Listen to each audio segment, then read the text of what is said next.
distingués invités, mesdames et messieurs, dans le système solaire qui est le nôtre,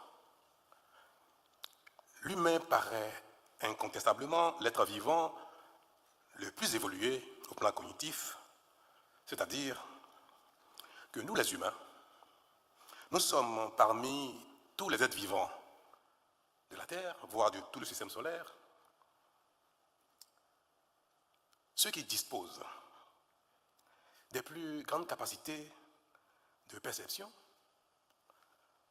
de compréhension, d'acquisition de connaissances, de raisonnement, d'adaptation et d'interaction avec les autres éléments de notre environnement.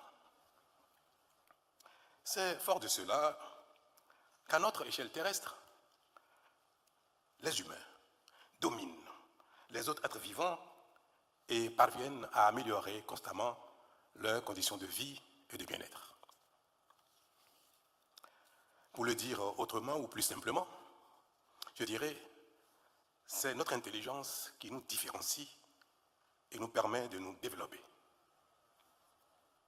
Mais malheureusement, cette chose-là, qui est notre intelligence, notre capacité de comprendre, de percevoir, d'analyser, d'interagir avec ce qui nous entoure, cette chose-là, malheureusement, nous distingue aussi les uns les autres par rapport à nos voisins. Il ne nous distingue pas seulement par rapport aux autres êtres vivants. Il fait la différence entre chacun de nous.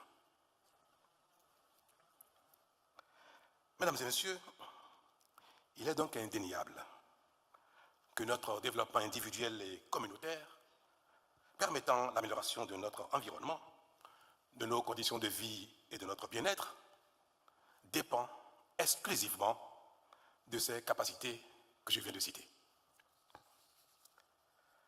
Ces capacités qui relèvent de notre cerveau et qu'on appelle capacités cognitives constituent pour chacun de nous, hommes et femmes, l'élément le plus important et le plus précieux de notre nature humaine.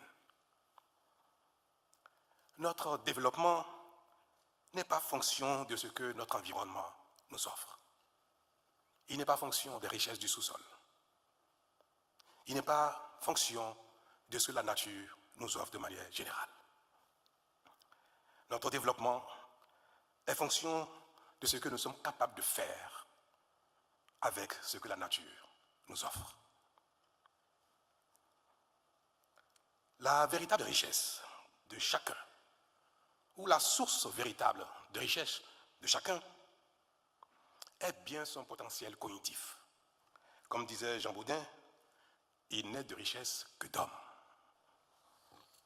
Mesdames et messieurs, si la richesse principale, voire exclusive, d'une nation est sa ressource humaine, que la qualité de cette ressource réside principalement dans son potentiel cognitif, et que ce potentiel dépend des conditions de constitution et d'évolution de chaque individu, pourquoi ne devons-nous pas chercher par tous les moyens ce qui permet ou ne permet pas la constitution effective et conséquente de ce potentiel?